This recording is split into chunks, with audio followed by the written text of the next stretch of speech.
Let's go. Puerto Rican on the block, call the J Lo. Just cheeky on the clock like it's payroll. Ruler clip, look like halo. Little Puerto Rican on the block, call the J Lo. What's good? What's good? That's Yana Shawty, TYSF, Queen of the Skull, and I'm here with the one and only, the dopest of them all, dope boy entrepreneur doing what he do, a real factor in the city, ringing bells, the one and only PAYPA Boy. Let's go, let's go, let's go. How we doing? We are doing great, man. And first of all, I want to say thank y'all for having me Of course. on this podcast, man. I finally made it, and here we are rocking. Young Cuddy, I appreciate you, baby. Yes, connecting the dots. I was supposed to have you on Ladies with Charisma, and I was like hella sad. But then I'm like, I rebranded, and I was like, it's gonna happen, it's gonna happen. And then Cuddy came through, and he's all like, got him locked in, and I was hella juiced. Yeah, because you reached out before, but then I think I had canceled right there on the spot or a day before because something came up. But you know, It's all good. the universe brought me back. Yes, that's what I'm saying. It happened when it was supposed to happen, you heard? Well, let's get right into it because I have hella questions, and I've been an admirer from a distance for a while now, like a couple years now. I've been seeing you doing your shit. To me, you're like super inspirational in many like different ways and factors. Like not only a rapper, but like your marketing is there in like different ways and forms. Like you remind me of somebody that's like super business savvy, like Master P, like just somebody who, the Snoop Dogg, somebody that understands that you always have to have a product. And, as long as you enjoy what you're doing, you get it off, you don't get it off, you're going to find a way to get it off. Correct. So I just want to get into, let's start with who PAYPA Boy is. And I know you from Lakeview, correct? Correct. Are you the creator? I don't want to get it wrong, but are you because back then when I noticed you, I noticed Dream Team first. Yes. Are you owner of Dream Team? Correct. What? Okay. So that's the part that I always wondered. I was all like, is he owner of Dream Team? But now I see more PAYPA Boy than Dream Yeah, Team. Or did you rebrand? We're going to get into that. Okay, dope. So let's start right there. So PAYPA Boy and Dream Team. All right, so those who don't know me, I go by the kid PAYPA Boy. That's PAYPA_boy. And the first title, the first ball cap I put on is I'm a music artist. That's first. I'm from San Francisco. I'm just trying to get on. That's the ultimate dream, the ultimate goal. Now, throughout this journey, I created other things, other entities like Dream Team SF, helped build one of the biggest artists to come out of pretty much San Francisco, built a lot of bridges through San Francisco, made a name for my side of town, heavy in the sneaker game, heavy in the car game. I'm heavy in the music game on the connections I got with people, the Jada Kisses, the Golden and his camp and his new friends that he run with, BFB Pac-Man, even China Mac taps in. I'm just bridge in a lot of areas. So I'm just thankful for that. Even Larry June, I can't forget him too. Chezzy, the whole RBL gang. And the list goes on, but I got one foot in the door. I'm trying to get my whole body in that motherfucker right now. But that's who I am, though. Just dope boy Pape, young nigga from the city is trying to bubble up and bring the team with me. And willing to go above and beyond for those who rock with me. And once I'm driving with you, we're going to drive till the wheels fall off. Ain't no half-stepping. Like, we in it to win it longer than a minute. We ain't here for no quick 15 minutes of fame. Like, I've been fake famous for a long time before Instagram, been in magazines, been on the radio, been running with big stars, before Instagram. You know what I'm saying? So I already been there, but now it's time to strike it and be there on my own. For sure. Got you. Let's talk a little bit about the beginning of your music career, since that's the first cap that you actually wore.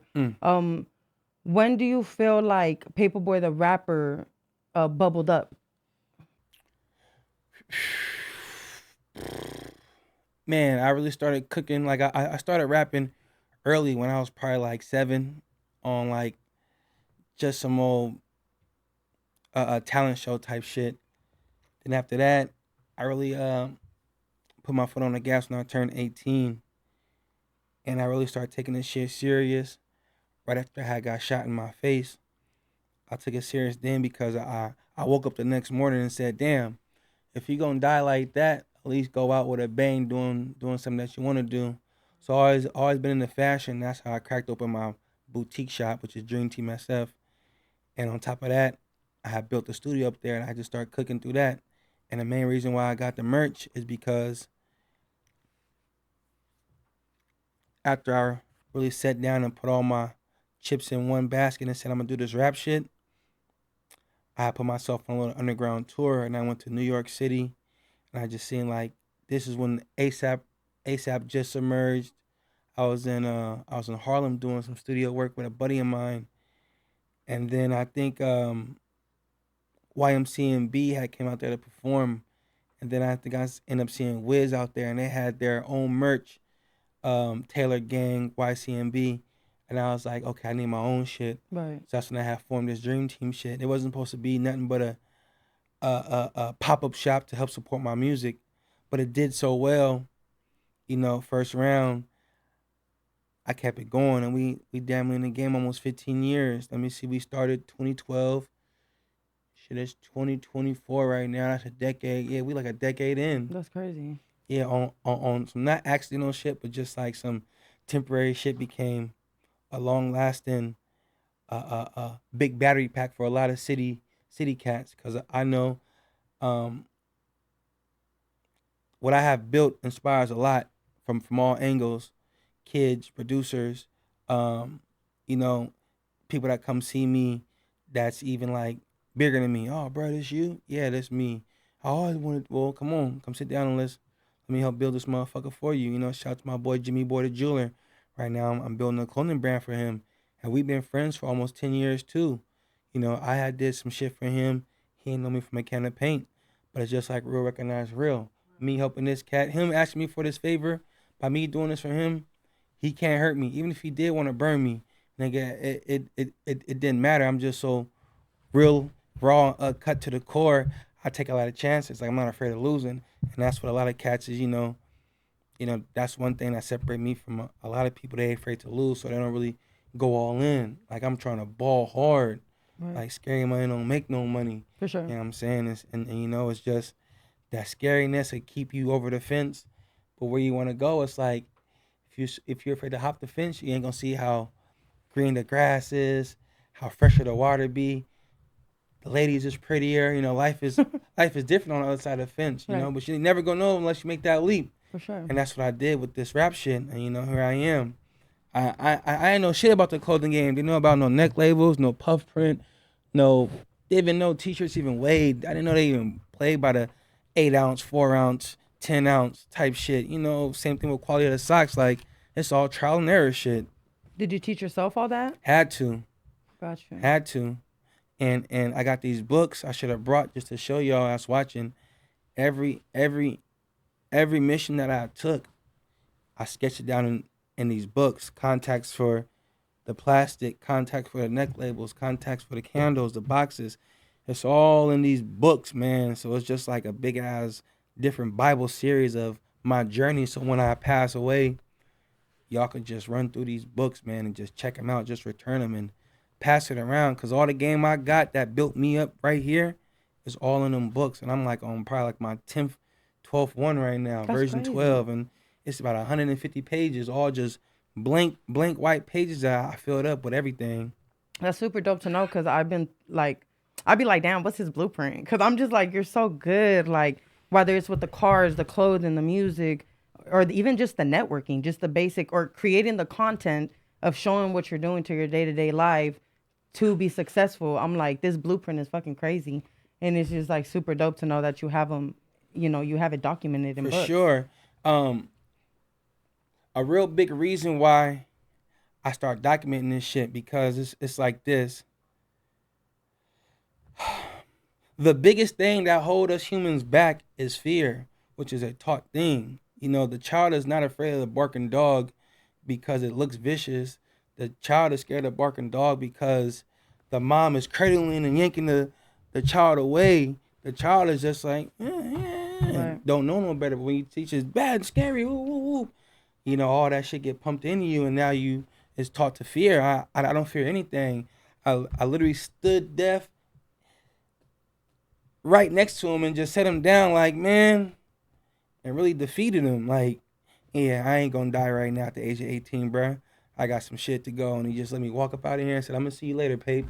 And I said, I'm gonna see you in a minute, Def. Dapped his hands and went about my business. And from that point on, I've been going after everything. Nothing is holding me back but myself. Like, nothing. Like, and like I said, that's the main element of us humans. We afraid to shoot them shots. I'm shooting everything. 100% of shots are missed that you don't take. Boy, you start taking them shots, your percentage gonna start rising. Right, get tired. And that's why I'm here. That's why I built one of the biggest artists from Frisco. That's why I fuck with Jadakiss. That's why I'm tapped in heavy in Atlanta. That's why I know people from the biggest brands in Honda. You know, I got Nissan reaching out to me. Like, the list goes on, not to brag or boast, but this is me being me, reaching out to them, me showing love, me opening up, because, you know, we get that that status of us like street artists don't open up. You know, we too tough, but niggas that know me and follow me know I'm not on no super gangster shit. Bro, I'm cool as a fan, man. Got Dude, you. I'm a nerd nigga. I fuck with Pokemon. I'm gaming, Super Smash Brothers. I'm the whole shit, bro. I'm touching every element, bro. And that's what it's all about, man. It's that tough guy shit is old and played out. It's gonna get you hurt. Got you. And honestly, I can tell you, like, so obviously the word dope boy, when a lot of people hear it, you know, it sounds like some street shit, but I can honestly say, like, you really have took that word and that phrase and made it something to me very positive. Like, girls love dope boys. I could love me a raw nigga. I love me a cool nigga, a nigga that doing his shit. Is not, you know, getting his paper, whether it's 9 to 5 or 5 to 1 in the morning, like whatever it might be. But I feel like you took it and you flipped it in such a positive way, in my opinion. And for those who still refer to it as in the street way, they just still rocking with you. You feel me? Yeah. It's like you got different type of backgrounds of people and different people who understand the word in different ways rocking with you. Yeah. Which is super dope. It's a lifestyle, man. I mean, we all know where the shit originated from. It was the drug dealers, you know, the niggas outside, you know. Excuse me. It was the niggas outside that was pushing the packs, man. And I stemmed from that cloth, you know, product of my environment, selling dope, you know, just not really knowing where life is headed, you know, just picking up where certain big homies left off at, and, you know, moms, you know, it's just like the average story of a young inner city kid, mom raising 2 kids by herself, you know, you graduate high school, not really knowing what to do. Outside is just so free. You know, you're going to pick and choose as you become a man, your own choices. And, you know, some of us, you know, went the school route, but that ain't really pressed on the black community where I'm from. And, you know, other niggas like me, you know, going to step in a way to help you survive and get the things that mom really can't get for you. So, you know, Frisco always been built on that type of hunger. You know what I'm saying? Man, the activity that I come from, it makes the world go around. You know, I don't really glorify this shit, but I'm going to go ahead and let this shit be spoke about, you know, because us dope boys, without us, the culture is dry. Yeah, it's Martha Stewart potato salad. Right, like, yo, raisins. Yeah, carrots all in that motherfucker. Right. You know, whether it's the fashion, like us street niggas made everything hot. I mean, look at Louis Vuitton right now. That shit was always like a high end fashion, you know, top tier brand for the elegant. Now it's like niggas really got a street sector. They got Pharrell designing all the street gear. They got sneakers now that you could buy from Louis Vuitton, Dior, you know, cut up jeans, ripped up jeans. Back in the 80s, the homie Damper Dan, he was taking Louis Vuitton shit, and he had his own storefront up in Harlem, and he was re-rocking their fashion, and the feds came in and blitzed him and took all that shit down to MCM, to Gucci, every piece of luxury clothing. He was making shit for Mike Tyson, Rakim, Daddy Kane, everybody that was hot. Even Outpo and them niggas, man. Jay-Z, and they just now letting bruh like giving him his flowers now. They gave that man Dapper Dan after 30 years. They gave him his own like collection with Louis Vuitton, or was it Gucci? One of them. Right. Same shit to me, but it's just like with the car shit, you know. Street niggas make everything hot, man. Me growing up, I didn't know who the fuck Allen Iverson was. I didn't know who King Griffey was. And I only knew Jordan because Space Jam. But we wasn't buying them shoes because them players, because them niggas outside that had all the fly shit, the mini pocket bikes, the gas cars. Man, them was my role models, the dope boys, man. That was when OGs was watching, you know, Magic Johnson play hoops and Bird shoot the three. I was watching Big Brad Sean pull up in a 96 Impala, jumping out with them Barclays on, with a bicycle chain on. Like, man, that's what I want. You know what I'm saying? So, you know, it's just the dope boys, man. It's just the real missing ingredient that always get, you know, distance from everything, man. Yeah. That's so crazy that you broke it down like that, because it's like, it totally makes sense. No, it does. It does. No, I mean, even if you trip right now, if you just go the whole day and don't say nothing and just listen to radios, commercial, it's all rap shit, like hip hop. I'm talking about, look, man, ba-da-ba-ba-ba. I'm loving it. Pharrell created the, what he do? He did the production on that. Justin Timberlake sung it, and what did Pusha T do?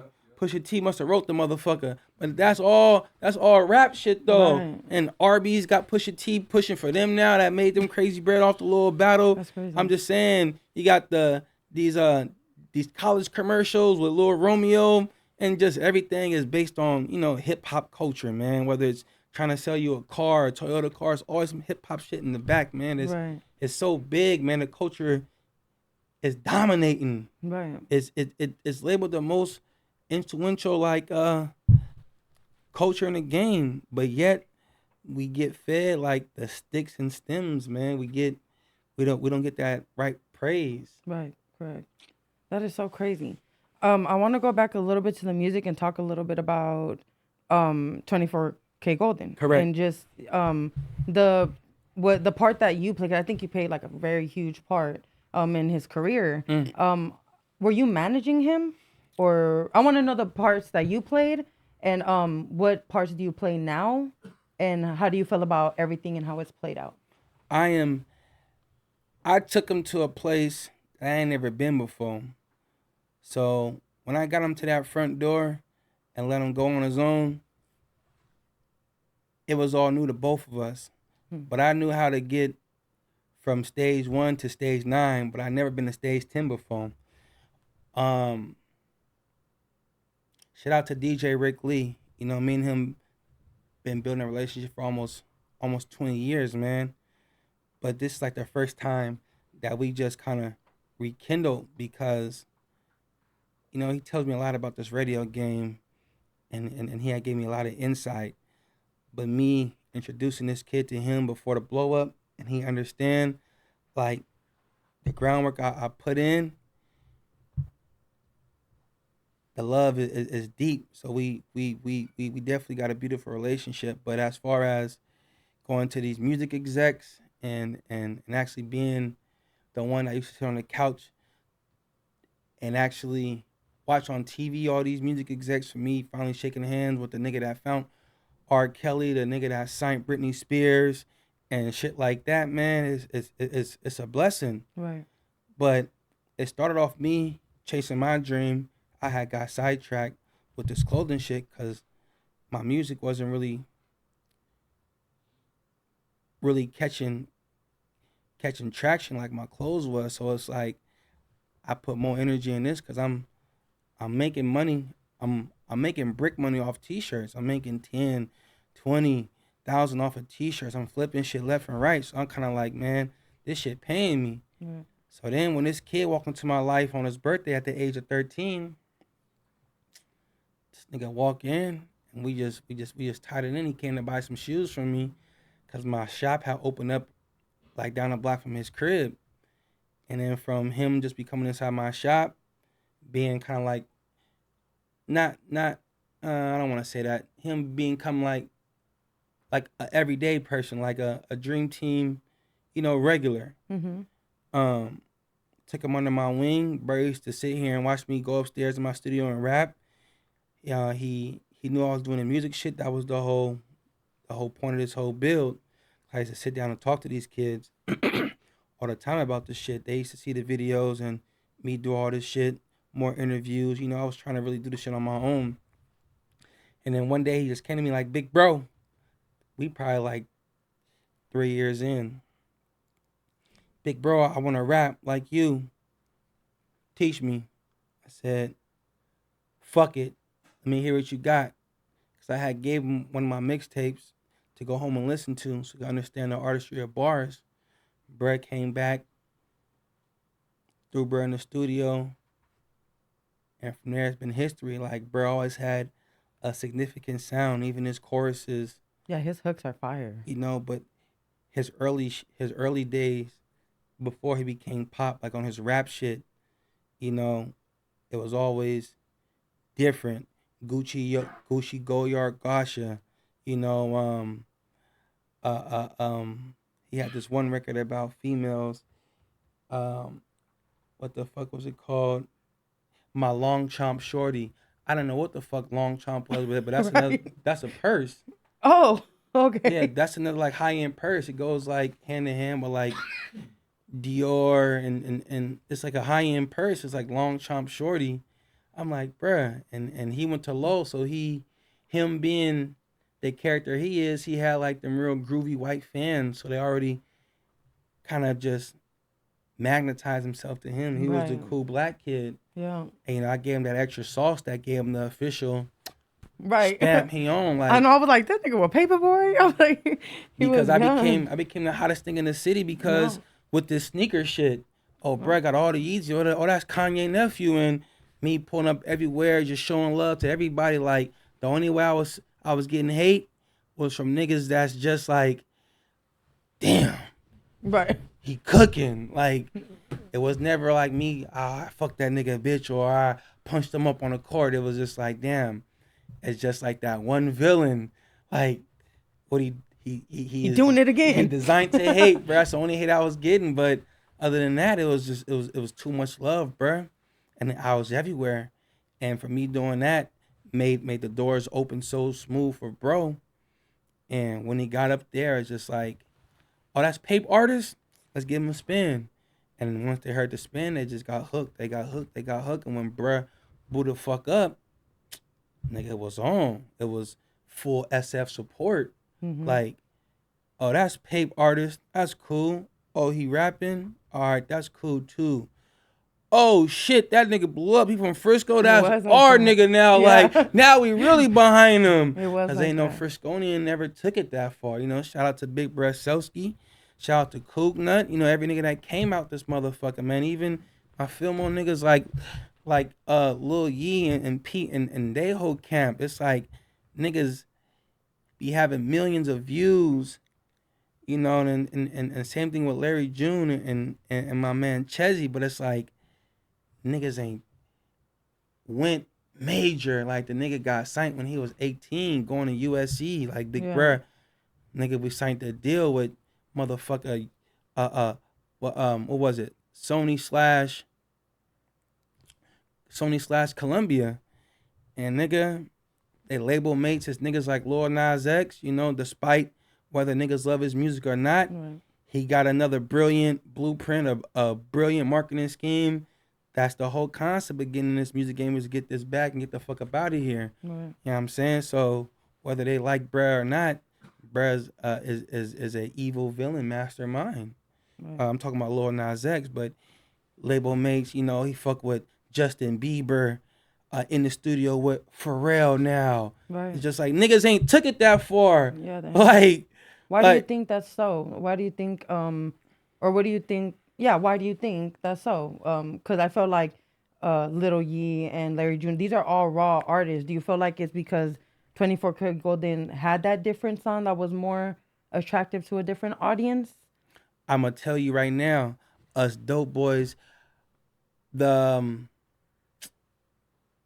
the umbrella over our head is we're not marketable, Right. like through a major label. Like, can we see Lil Yee on a Target ad? Can Right. can yeah, you know what I'm saying? Yeah, Like, yeah.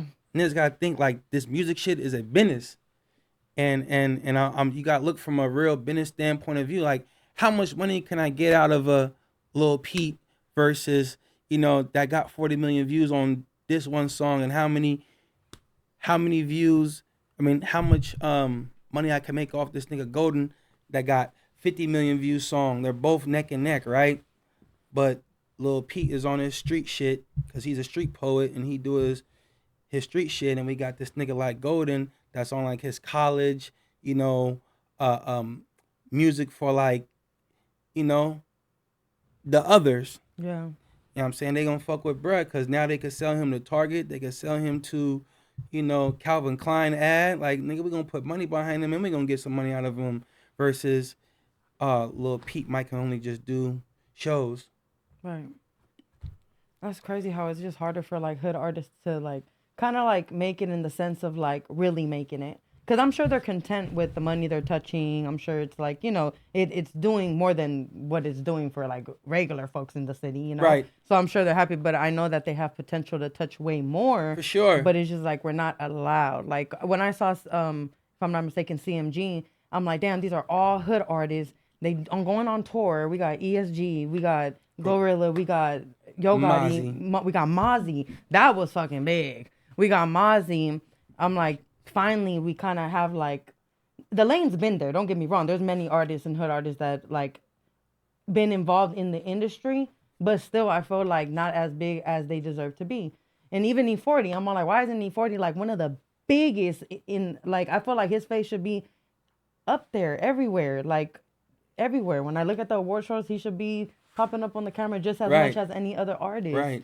Because he paved the lane and paved the way as well.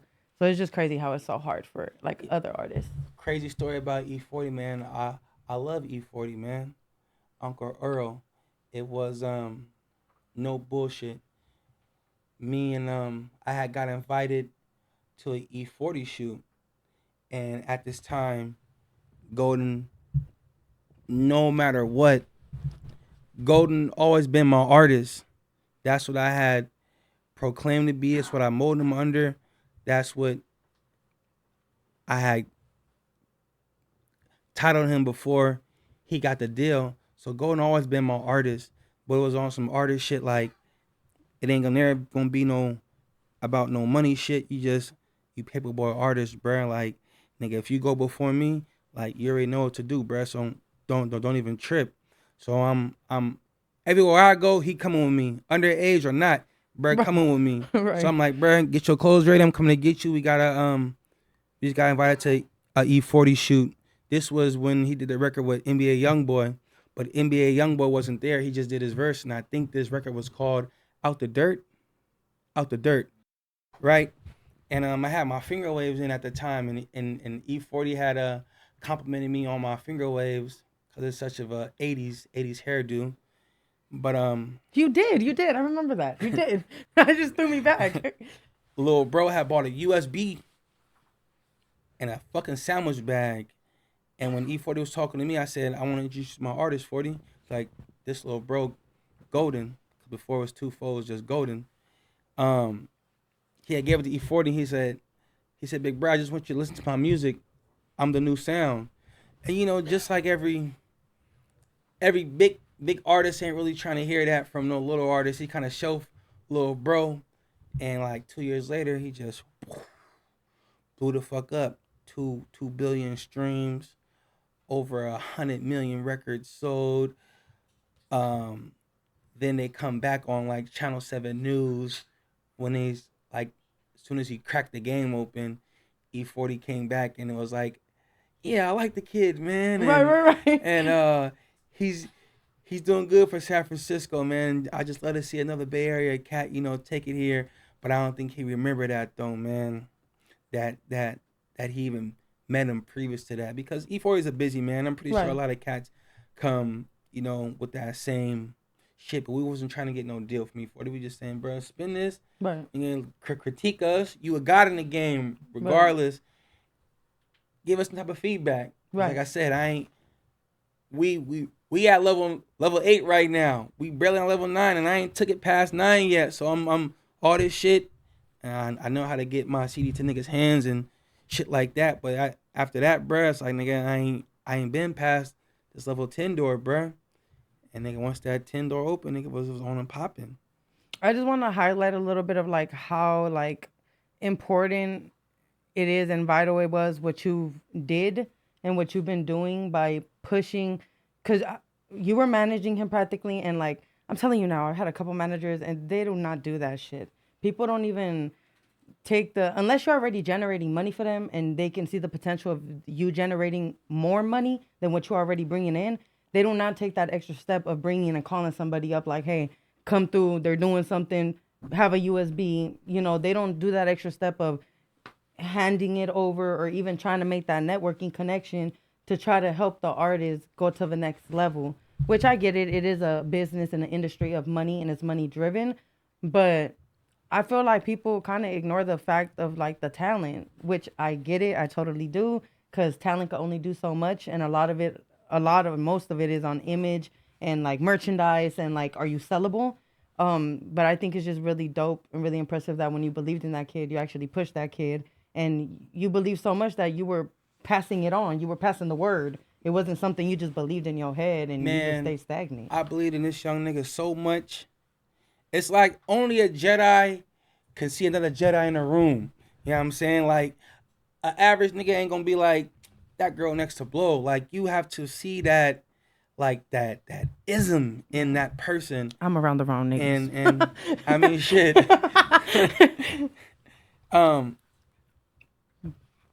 I seen a lot of me in him after I instilled a lot of me in him. Right. So I believed in bruh so much, I said, fuck my dream. Let me go ahead and put me on a shelf real quick, and everything that I have created, discovered, built, linked up with in that little 15-year run, let me just go get this to this kid, this 15-year package and a 5-package bundle size. Here, bruh. And boom, I knew he was going to blow because he was the sound of the now. He is, and this is not a disrespect, he come from that SoundCloud era. This is why you always gotta fuck with the youth and listen to them, man. The youth is always gonna be like the battery of every industry, because that's who's coming next, bro. You gotta cater to them, man. Me just fucking with little bro while he was a youth, that nigga took all the game, repackaged it, and did what he did, and look what that nigga had now. Like, he just flew back from Japan. Like, the nigga doing shows for the motherfucking he's a rock star. I say he's a rock star. What's the name of niggas in Japan, bro? The Yakuzas. Like, the nigga, like we doing shows with them, and those who know who the Yakuzas is, nigga, I'ma just put it like this. That's the Japanese cartel, bro. You know what I'm saying? But don't take it like they just villains. Right. They good niggas, man. They just fuck with that street life, you know what I'm saying? So it's they dumb down a lot, but the way that they was treating us like some real guys, man, and the young nigga getting easy plays like 100,000 just to do some shit that was just upstairs in my studio doing. Like, this shit is an easy layup, bro. And it makes me so happy to see this happening. I'm still a part of this shit, and just to me be like, nigga, I'll never say I built that kid, but nigga, I helped construct that kid. Like, for sure, man, keep going, little bro, because regardless, bro, I'm gonna always have your back. Even when the industry was like, all right, he's done.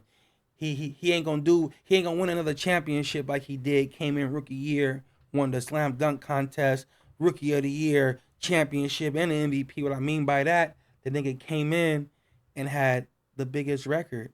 That shit sold over 100 million motherfucking records.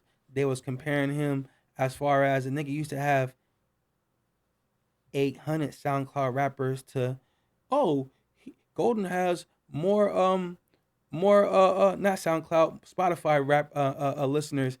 Golden has more Spotify listeners than Eminem. And we're like, damn, bro, he's getting, you know, compared to Eminem, like them niggas over there had 48 million monthly listeners. I'm like, damn, bro, like nigga, keep going, bro. Right. Cause you know where we come from. Now it's time to really turn these listeners into some buyers, bro. Let's run up bags off these motherfuckers, bro, cause they listening. Right. And you know, every good run come to a slowdown, and you know you gotta reinvent yourself, and you know, come new, bruh. Got that nice, feel of that nice, high life, and then dumbed down a little bit. Now he back on his, you know, back on that gravy train and pushing again. He dropped a new record, I believe. It's called What It Was. Y'all make sure to go stream that on all platforms. And it's a great video, and you can learn something from it, man, because me being in the background of his success, I seen a lot of, you know, fuckery and trickery throughout the new people that he met. Friends falling out, you know, the females coming around because bro was hot. And, you know, me just being by that side and never leaving them, you know, like I said, man, we in this shit together, man. It's a really dog-eat-dog industry, bruh. It's crazy, man. Yeah, he's really dope and he's really creative. I think his videos are super awesome ever since Valentino as well. Like, just everything's always like over the top, different. And you're right, he was already the future. It was already destined to be the The future. nigga's only 23 years old. He been in the game since he was 18, fresh out of college, fresh out of high school, really. Like, who was just in the dorm, sleeping in the same bed, because I'm flying into LA, seeing bruh every other week, or every week I'm in LA with bruh. I'm glad you're Pushing. still involved. Oh, like, for I'm sure. glad you're still involved in that aspect because the game's the game. And sometimes you know how shit could go. Like, you know, you could help somebody, you could build somebody, and then, you know, they have to make decisions. And not even always on some shady shit. Sometimes it's just really like they don't want certain people to be involved in what they're about to become and do. Right. So I'm very glad that you guys have that chemistry and like that brotherhood. And The you bond know, is the bond is unbreakable. I don't need to say it, but it's like everybody know without Pape, there ain't no 2-4K Golden. Without Scottie Pippen, Jordan don't got no championship rings. Period. I don't give a fuck if that nigga had Wilt Chamberlain, bruh. It's them certain people come into certain people's lives and make them better and make them stronger and help them get them championships, bro. You know, so I ain't going nowhere. But up with bro. right. And like I said, no money, no fame can tear our brotherhood away, because I've been big bro before this music shit. Right. I'm saying, like, I'm picking you up in a $100,000 car, letting you drive off the motherfucking school lot with the window down so everybody see you, so you be the cool nigga. Like, that nigga just pulled off in the GT. Right. Bro, he ain't got no license, bruh. Like,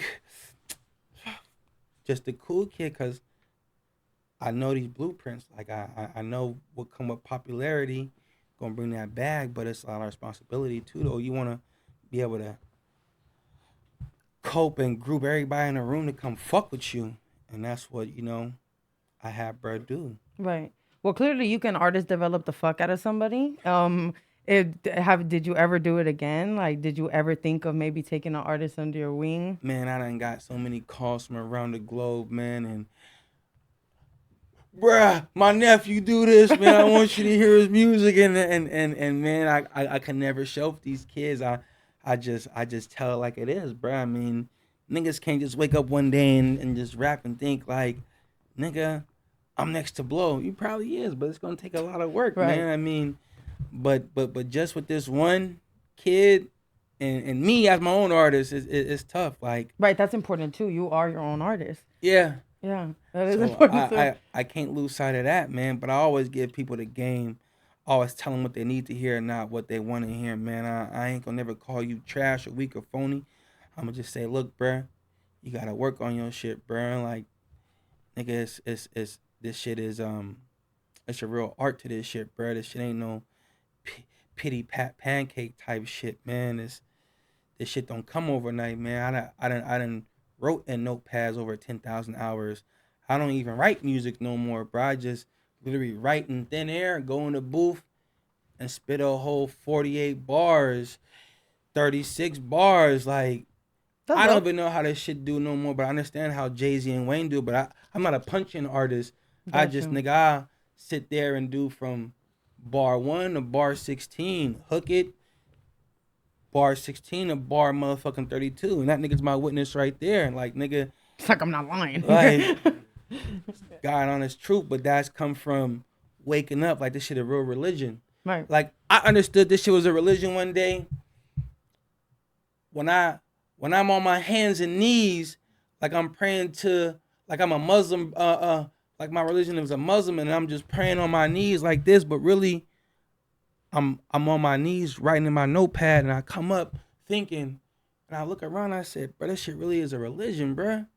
Like, nigga, that's how much you gotta be in this shit. Yeah, you gotta put it first. Let's talk a little bit about your music, since we already hit the topic about your management skills and everything.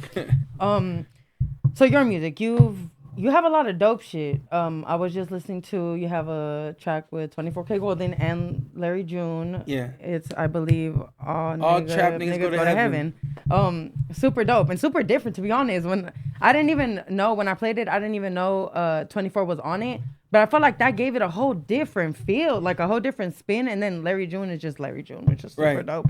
And you also have an album that's not released, correct? Yes. When can we expect that? And where's the merch stack? Because I seen the merch. It looks saucy. What's going on with that? All right, so it's And how did it happen? I need to know how that happened. Or have you been knowing him? Who? Larry June? We got like a 5-year relationship now. Dope. Yeah. So let's see. Since my music run, I've been doing mixtape shit because I was a big Dedication 1 and Dedication 2 Lil Wayne DJ Drama fan. And once you lock into somebody for so long, you start to mimic them. Not copycat, but you start to do things of like that. So I never really used to write songs. I just created music. I just get different mixtape motherfucking beats and just gas the whole shit, no hooks, just straight bar for bar, punchline for punchline. And that's what I became. And when I first started rapping for friends and shit, they was like, you sound like a New York nigga. That's because I listened to a lot of Jay-Z, a lot of Philly niggas. I grew up around the battle rap era when Cassidy was at his peak, you know, battling Freeway. You know, that shit played a big factor. You know, I'm still walking around the city with a motherfucking Walkman, a CD player. And I always ask myself, when I used to be on the back of the bus, like, if I want to be a rapper, how the fuck am I going to memorize all this music?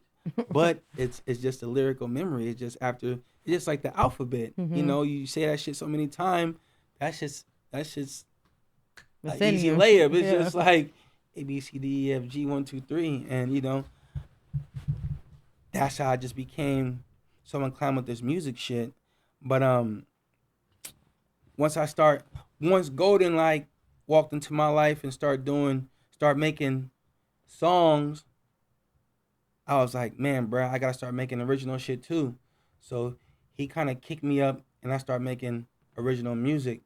I started talking about my lifestyle, my type R's, you know, me separate myself from these other rap guys, you know, just make sure I talk about different shit.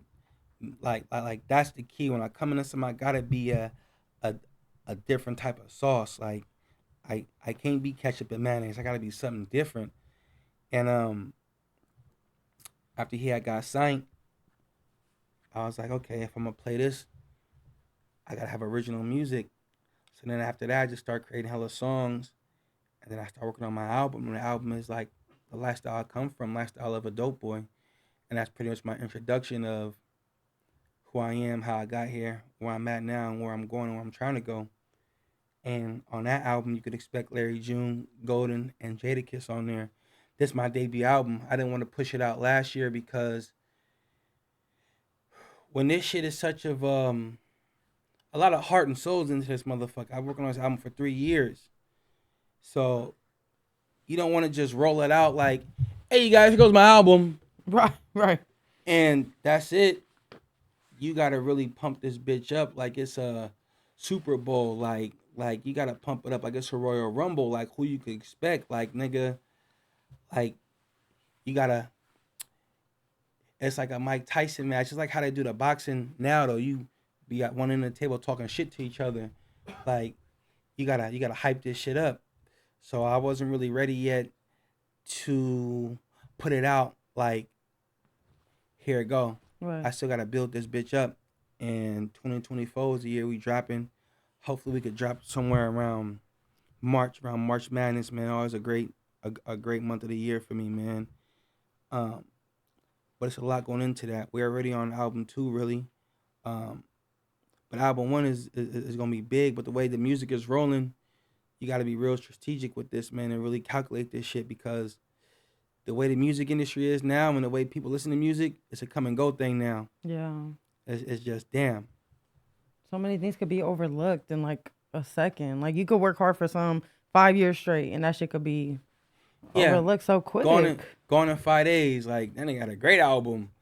But fuck, it's just like how I tell Golden, yeah, bruh, you did drop this song 2 weeks ago. But guess what? What else you got for us? Right. What else you got? Because now it's like that MP3 downloading music type shit was cool when it first hit the market. But now it's like how long can a nigga listen to a song? Like how many times? We come from album era, like and real album, 25 tracks, 21 records, like pull out, lyrics in it, cool type shit. Now niggas is cutting corners. Now Kanye made it cool for niggas to drop a seven record album. Yeah. Like damn, bro, you niggas ain't even giving us what Tupac or Biggie used to do, a 3-verse song no more. Niggas is giving us a half of 16, like 2/8 a hook, and that's it. Yeah, I agree. And that's your 2 minute and 30-minute song. Yeah, they 2 minute 30-second song. They super have dumbed it down, in my opinion, up to the point where I felt like there has to be a couple people like you who have your mindset and people like me that I'm working on my album as well. And it's like, 20 tracks maximum, 25 the most, because I believe that I should give people different versatile shit to listen to. Mm-hmm. Like if you skipping track 1 and 5, okay, but you still got 20 more to go. Right. And you gonna hear me. But I feel like the people in the industry and even artists have become so like enabled and lazy where they're like, well, this is what they want. This is what the industry is requiring. So I'm going to just give it like that. Instead of kind of like stepping in and kind of like, I feel like back then artists were more bold with these labels. They were more demanding. Like, and I'm going back to like Tupac, Biggie, TLC days. Like they were not playing with these labels. Like, like you pay me, but you need me. They had a lot of creative control, a lot of control of their shit now too. Yeah, they do. Yeah. Which is kind of crazy. Which I feel like if we just negotiated more and we knew the business, this goes back to what Ali Cocaine was saying last time in La Russell, if people just knew their business a little more and they felt more confident speaking up and being like, look, I hear you, but I believe and I feel like if you want me, this is what, I feel like you should negotiate with me. Right. But now people are just so, at the same time, hungry. Because I'm pretty sure, like, if a deal came at me and I've been working on this shit for 15 years, I'd be very like, like, oh my God, finally it's happening. But I feel like we have to be more cautious of like, what does it really mean when you do agree to these things? What does it mean in the long run? Right. What does it mean 5 years from now? Right. It's a blueprint to every game. It's a strategy guide to every game. It's a cheat code to every game. This game of life, this music game, the dope game, this card game is you just gotta decode them and crack them and rub shoulders with niggas that know the game. That's gonna expose it. And I say that because the way that this music shit work is they got these shit called like music placements with these different, what are they called? Playlists and shit like that, man. It's the game has evolved, but I'm gonna rewind it a little bit back to my album. So it's just a whole package I want to get together before I push this shit out. I want this shit to be big. I'm so fake old school because I'm not an old nigga. That's why I call myself fake old school. I'm so fake old school and so retro with it. I want to have a listening party. I want to be able to have a album release party. I want to sit down and do in-store signings. I want to have posters. I want to, have the sign-in, the memorabilia, all that shit because that's what the game's missing. The shit's so microwave now, so quick. Niggas forget, like, niggas be one-trick ponies. Niggas don't even know how to rap. Niggas don't know how to sit here and have a a real podcast conversation. Like niggas don't know how to. Nigga, I'm not saying I'm a millionaire, but bruh, Damn near. niggas gotta come back to earth and be like, man, I was just down and out broke on my nigga couch, bruh. I'm about to come to this podcast. Let me share some of that hunger that I had and just bring them some gifts. You know, just the small things that count, man. Let me be real professional. Let me just really act like I belong here. You know, we see it all the time with these artists, man. When we was in Philly, every time I pull up to Philly, man, I link up with the homie Wallow and Gilly, man. And I was they was telling me they had invited us to their shit, man, and they was telling little bruh, like, man, a lot of niggas come and go because they don't know how to intertwine and connect with the people. Everybody just think that the niggas shit. own something, Yeah. think that they did shit, bruh. But just like the same way you came in, same way you go, man. Fast you came in, fast as you leave. And, you know, if we just sit back and see the last 3 years, 5 years of music artists, genres come and go, man. This drill music hit big. The Right. Bobby Shmurdas, you know, all these new niggas, SoundCloud rappers, Trippie Reed, the 6ix9ine, all these big artists come and go just like that. Right. But who really here long lasting? You know what I'm saying? We still got like the Nas's and shit like that, the Joey Badasses and shit like that.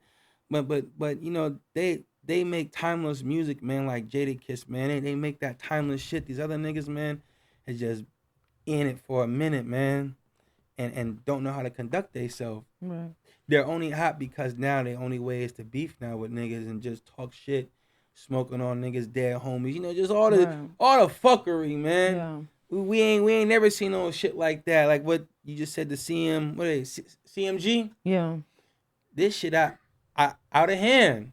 You know, it's are we gonna see, you know, more niggas die? We gonna see, bruh. Like we seen it from Biggie and Tupac, bruh. This shit just nobody wins. Right. Let's get back to this real music shit, bruh. Everybody fake gangster, fake boss type shit, man. Right.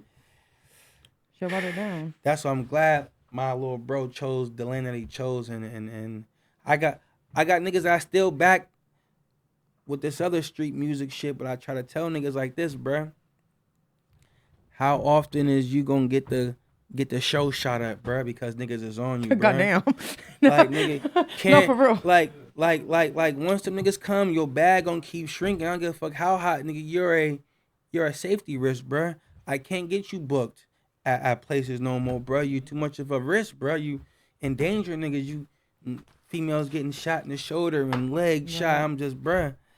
So we gotta switch it up, bruh. Let's not smoke on niggas' dead homies no more, bruh. Let's just keep shit under, bruh, and just let's make some good music, man. Some good rap, some good Because hip hop. It's still a lot of money in this game, man. There is. I tell my mom that every day. I'm like, Mom, do you know how much money there's in this shit? There's so much money, man. But you can't be a one-trick pony because that's how the game is now. You got to be able to stream, Twitch. Got to have your merch. Like, if you don't got no merch, your music, you don't want no money.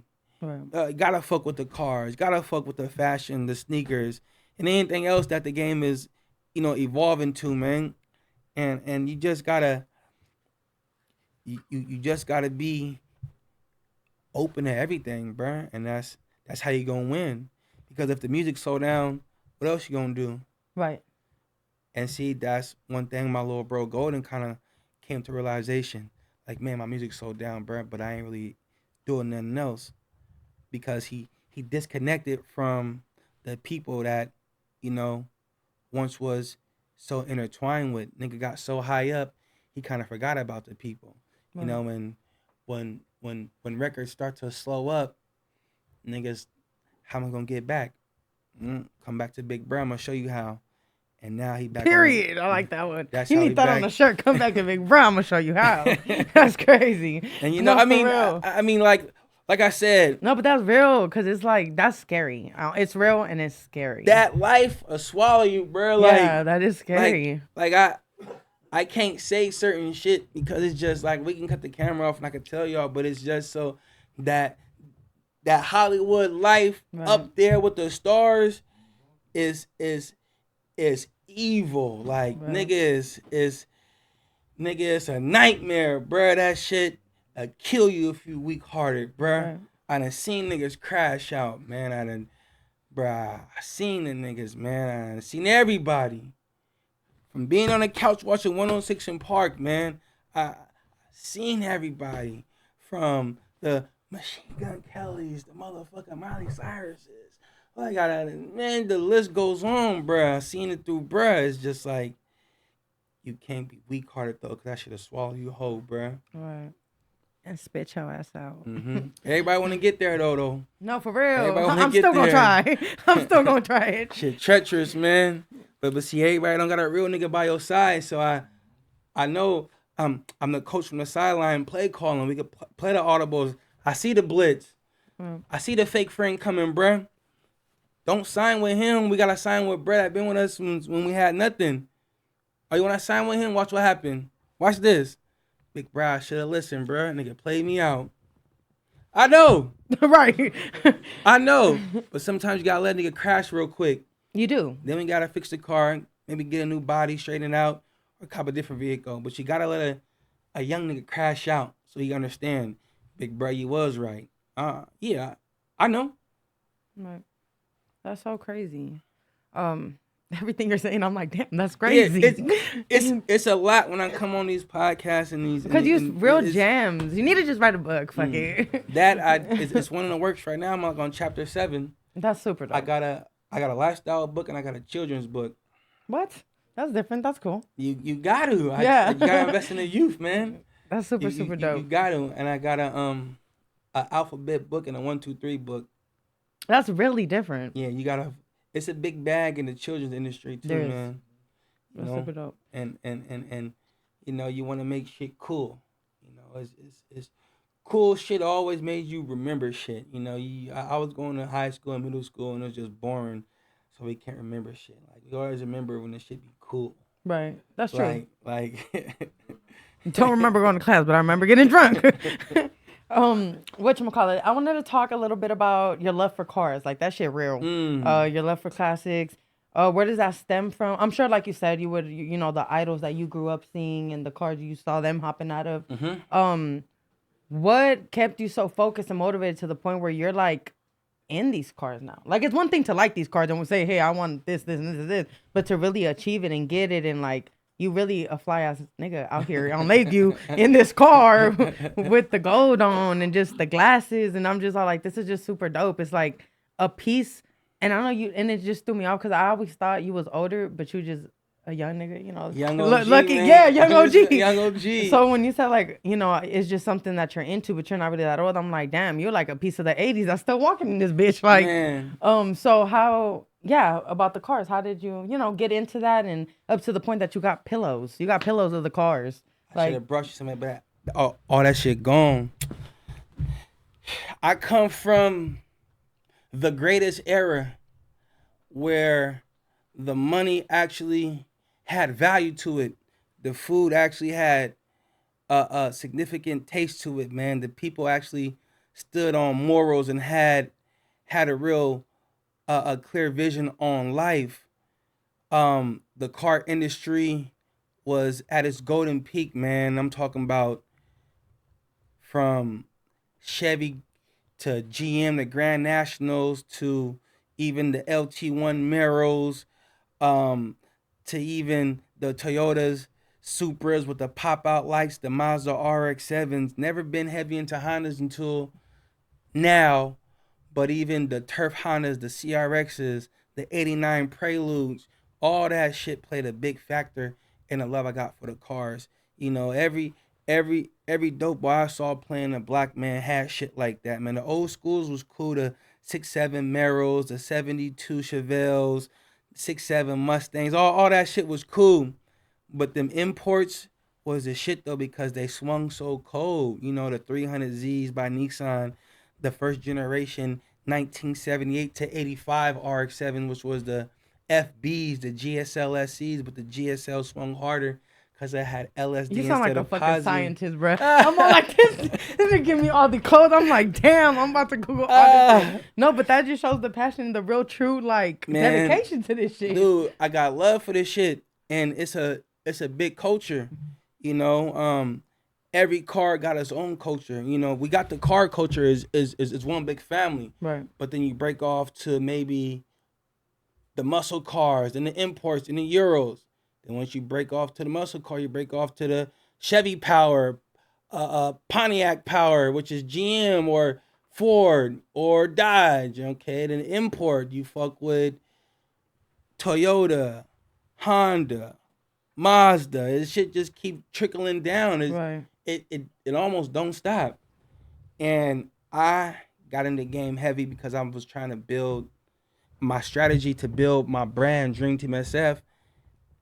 Honda is the biggest scene when it comes to this car game. I don't care that it's not up for debate.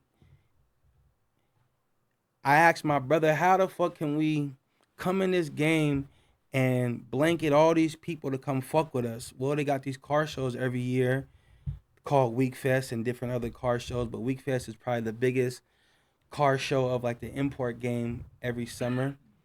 And it has over 20,000 people that come to these events, and it's every year. I said, bro, how can we track everybody to us? Well, I said, I got it.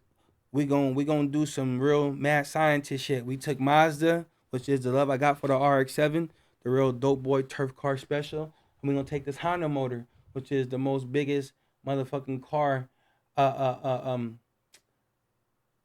car group of this fucking industry shit, and we put this Honda motor in this RX-7, and we created a demon, and that was just a real wow shock factor, and that shit made magazines. Oh, you really did that? Yeah. Oh shit. On some real mastermind shit. Oh. And when we go to these events, is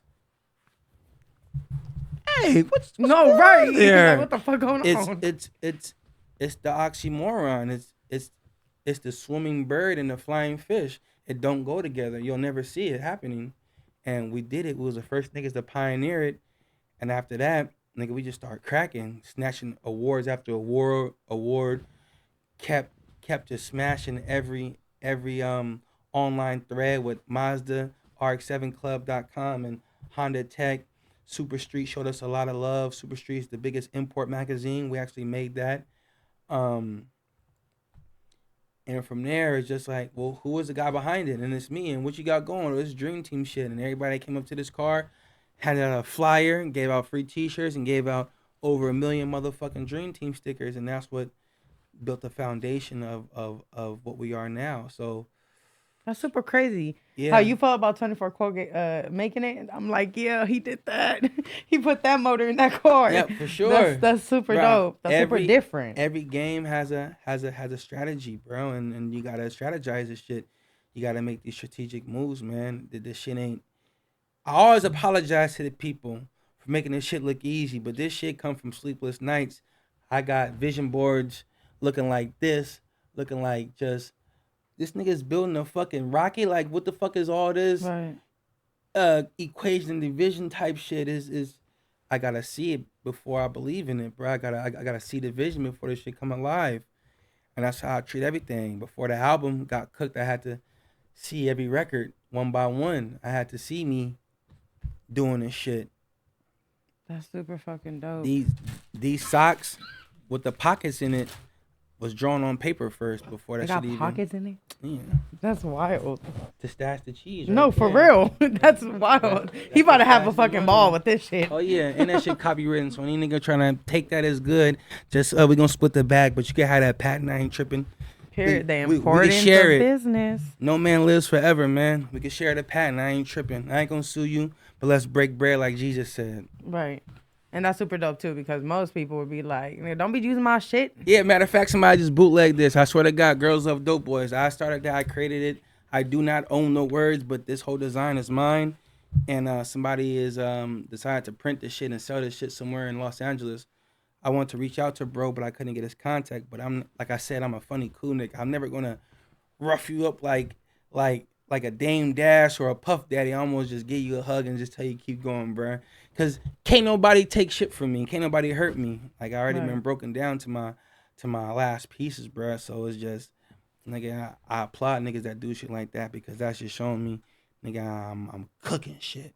Right. And y'all think this is dope? Oh, yeah, wait till these other 3,000 designs get dropped. That's super fucking dope. I'm excited for you. I saw that you were, which I love the photography that was captured for I believe it was Air Max Day. How you just pouring the milk in the shoe with the cereal. It was just so sick. And it was just like it was just different. You're right, like everything is the culture and everything that, like really realistically, you had the gold on. I'm all like, man, that just remembering of, a Sunday morning eating some cereal out of a bowl, but this motherfucker doing that out of a shoe. Nike reached out to the homies at Stashed. They said, look, nigga, we need somebody for Air Max Day that represent Frisco to the max. Give us somebody. They said, oh yeah, Dope Boy Pape, come on, we got something for you. I don't even wear Air Maxes. I wear straight Jordans and real hoop shoes like 94 Barclays and shit like that. Like I wear shit like that. But man, them niggas came with me with that proposal. I was all for it. I pulled up in the 84 300 ZX, had my high top fade, looking like a nigga out of Raising Canaan yeah. and shit. Stop playing with I was him. just putting on for the city of Frisco, man, and that's what I do because, man, if we can, we always compare us to Atlanta, but I'ma just say this: if we all get behind each other like how Atlanta niggas get behind Atlanta, dude, we will be king of the coast. Right. Everybody come through with they plate and get the sauce from us and wiggle. It should be no reason why every nigga in the city don't got a song with each other. Every real nigga, I don't give a fuck. Like, niggas could put their differences aside. I understand. I never get in turn with certain niggas beefs because that ain't my place. Right. I know what certain niggas did to my niggas on this side, but I never get involved with that type shit because it go deeper than just me. It's a lot of shit been said and done, a lot of blood been spread, Right. and that's just a field I don't really get into. But real niggas that be like, man, we trying to get this bag, niggas gonna come together and make great music and overturn this shit, bro, because we once was a whole city. We wasn't destroying each other like this. Right. We can get back, but the question is, do niggas want to get back? I think these new niggas think this shit be fun. And they think running around with a switch on a Glock is fun. Right. And shooting at niggas is they get a kick out of it. But when that judge hit you with them football numbers, Right. Yeah, no, you're absolutely right. And I feel like they just need more paper boys in the world, to be honest. Like, I mean, I'm a good nigga. I get a lot of DMs every day, man. I never chose to be a role model, but I just lead by example, man. I'm telling, bro. I fuck with every nigga in my city, man. I fuck with every section, bro. It's places that there's not a place that I can't go, not on no buff guy shit, but it's just, man, I get love in certain places, man, that a lot of cats can't, come to. But that's because the person who I am, how I project myself, how I just give myself to the people, bruh. Like, I got niggas from every side of the city hitting me, man. How you do? I'm giving niggas a game back to back. I just want to see my city win. right. Niners gotta win this year. No, for real. I want to see us win. I hear you. Shit. Let's speak a little bit about, well, because Cuddy did connect us. How'd you meet Cuddy? And I know you guys have a record out. We got a few. Right. Every Cuddy record that he give me, I try to cook that shit up within a week. And we had first did a record called Euro for the Summer. And he had reached out before I even seen what Brett looked like. We just, his music already just was like complimenting my vision. Right. Just some real smooth, dope boy music, get money. I could paint a beautiful, vivid portrait with his instrumentals, and he is my favorite producer, man. I love that because Cuddy's different. And I love that. I love that. Bro, he came to me and anything he asked me for is always going to be yes. So because... Period. I'm going to start going to Cuddy, nigga. Ask Paperboy to do this. I know with this shit get tricky, but, when it comes to producers and, like, the artists, when this money get involved, you got to be straight up, like, fair and square. Like, nigga, without the beat, there ain't no record. So, of course, it's going to be 50-50. Fuck a 60-40. Fuck a 70-30 or 80-20. Bro, whatever you want, bro. You want more percentage, bro, you can take percentage. Like, we going to keep winning, bro. And that's what I understand. Like, when I'm knocking on the game's door, as soon as that bitch open up, I'm knocking all the hinges out because I'm prepped for this shit. And I know how to treat my teammates around me. Ain't going to be nobody starving. Ain't gonna be nobody without a job. Even if you just gotta fold the t-shirts or, hey, bruh, give out 1,000 socks to this whole event right now, bruh, and just say you love them, bruh. Make sure to follow us, bruh. I don't care how much we spent on it, bruh. Just give 1,000 socks out today, bruh. And whether you holding my bags or you the nigga that run to the tour bus to go get fresh socks and drawers, you gonna get paid and you gonna be out the trenches with us, bruh. Like, I understand all that shit, dude. And these niggas be so greedy with the bag. They so greedy with the shit, bruh. They do. Sometimes you gotta rough a nigga up to remind them. That's crazy, man. So what's expected from PAYPA BOY this year? This is a new year. We are what? What day is it? 17 days in? 18, 17. You can definitely expect the album Lifestyle of a Dope Boy. Album number 2, Retrospect Pape. I'm actually I'm actually going to shoot half that album visually in Japan. Oh, that's so dope. I want to be on just some different shit, man. It's nothing to jump on a plane in Japan for about a band, be out there for a week and just work your ass off for the first 3 days, man. Collect footage, because the average video is only about 3 minutes long. I mean, shit, you could shoot 10 videos in a day, man, if you're really prepped and on your shit. And I just want to give a different visual to the people, man. And, although the music gon' already hit a nigga upside the head, but just the visual art, like, yo, this nigga's in Japan. And every nigga from this city or the West Coast could do the same shit, man. I just want to encourage y'all to get out the box. It's big. It's bigger than LA. It's bigger than Atlanta. It's bigger than Florida. It's bigger than New York. Nigga, I'm on passport number 2. That's crazy. It's so much out there for us to see, and I'm trying to show y'all. I chose Japan because it's just a beautiful city. The culture is so firm and beautiful. The people is nice and just. They gonna love you out there. Yeah, nah, I've been there like 10 times. Yeah, damn. Just a casual walk in the park. I've been there 10 times. But now I wanna present to y'all like some shit. Like I wanna show y'all shit like how I re-rocked. But me and Cuddy, we had just dropped a record called Breakfast at B&J's. I saw that. Yeah. Dope. Yep. Like I said, man, I just create music, man, that I want to be timeless. I want to share with the people, man. B&J is a very famous breakfast spot right there in 3rd, right there on 3rd, and something for the city, man. That record I made for the city, man. Breakfast at B&J's. But it's a lot more records though, man. I fuck with a producer called Chasing Cash. He's a real big producer that he did Drop the World on its Eminem and and Lil Wayne. And Lil Wayne, he had produced that. He had did a bunch of shit for Drake, a bunch of shit for Wiz. He's from New Orleans, man. When y'all get a chance, if y'all listening, make sure to hit him up. Chasing Cash, man. His track record is very long. I'm tapped in with Bow Wow. I want to get Bow Wow on a record, whether niggas like it or not. Bow Wow is a motherfucker.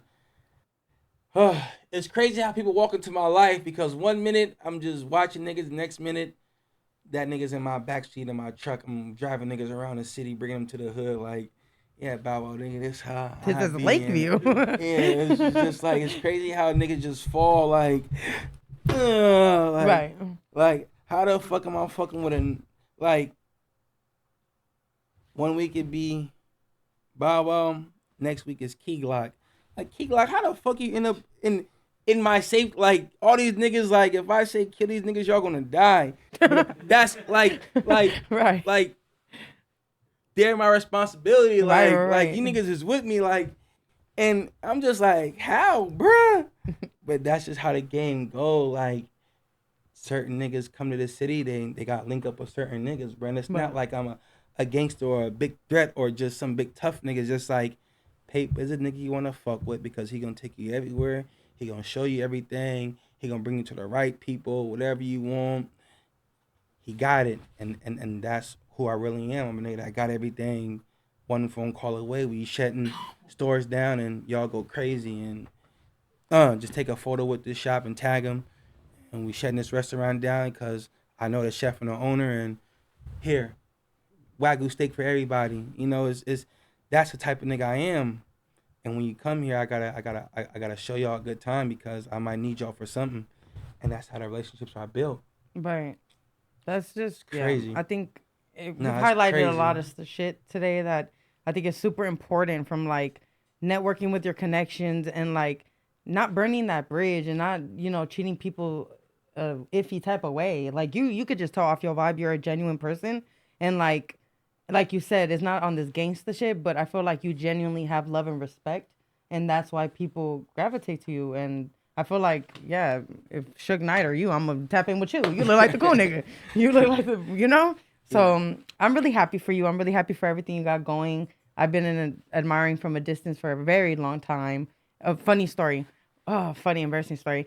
I was like, it was 2018. I was really young. I was at the Black and Brown Social Club. They were doing freestyles. 24 was there. He was way younger. He went up, no shade. I killed the freestyle, killed all you niggas on the stage. And he was posting a lot of stuff with you, a lot of pictures with you. And I'm like, this is manager. I was blowing your ass up. You probably never saw my shit, but I'm like, you know what? I know you're managing niggas and shit, but you need a female. And I'm the one. And I would just, keep going. I deleted him at this point.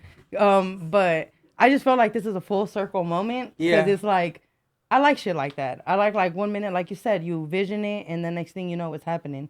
That's how I feel about you and all my guests that come here. Timing is everything. It you is. know, I'm not angry or I don't feel a certain way that I'm not where my homie Larry June is or like my little bro Golden is, because timing is everything. Like I tell myself, bruh, they ain't ready yet. But when my time is called, it's showtime. Right. And they trying to figure out the last 2 digits of my number to call me, because once they figure that out, it's on and popping. Yeah. I got some shit for the game. I agree. Like I fuck with a lot of people, man, like that are backing me on a real heavy tip, man. Frank Cooker down with Nike and Jordan. Man, this list is incredible, and these niggas that call and pick up, just like how Busta Rhymes say, if you my friend and you see me calling, you gonna pick up. And if you don't hit me back, you're not really my friend, man.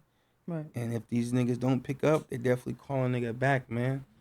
Shout out to BFB Pac-Man that pick up my phone call every time. Funny nigga from Flint.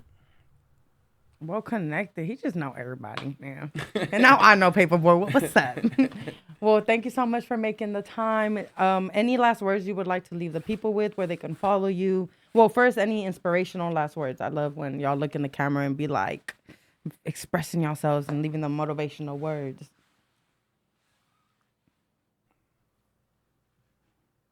Everybody got a dream. Without no dream, there's no point of living.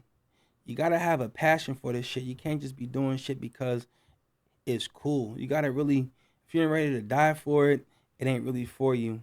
And in this game of life, man, you gotta make every move your best move, man. You gotta just execute how you maneuver through this game, because it's easy to fall off.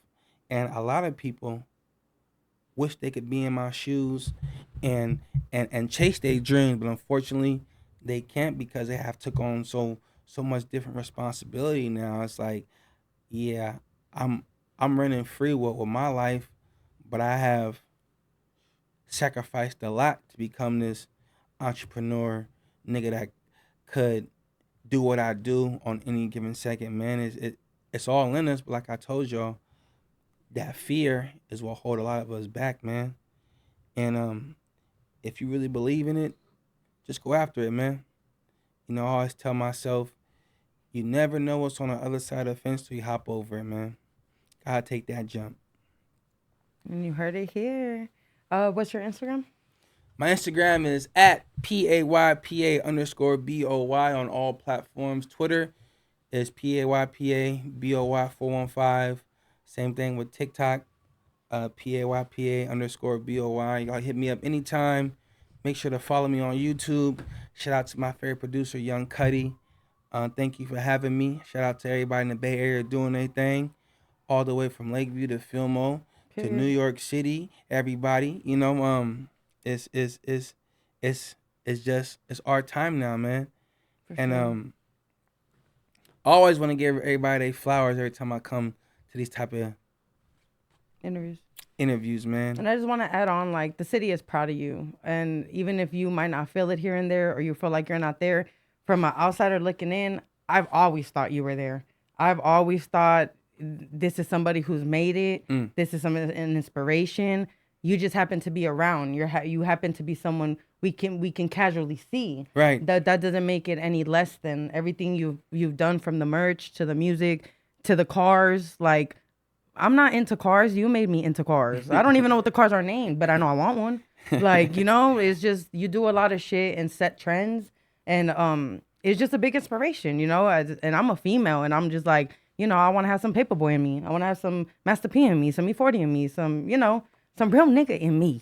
So just keep going. And I'm almost positive when you do that overseas move and you start, you know, showing and showcasing and gaining that audience and those fans, is everybody gonna love the Dope Boy, and it's gonna be worldwide. So just continue to prosper. I'm very proud and happy to have met you, and just to know that you from the Bay. Like, nigga, like, man, what? He from the Bay. I'm from the Bay. We gotta be happy. We gotta represent this shit. This the home team, man. Like I said, I appreciate for y'all having me, man. And this is another message to y'all people out there. This is not a practice life. There ain't no do-overs or I'm going to try again. You got to try now. Period. And with that being said, this is Tatiana Shawty TYSF, Queen of the motherfucking Skull. And this was PAYPA BOY, your favorite dope boy.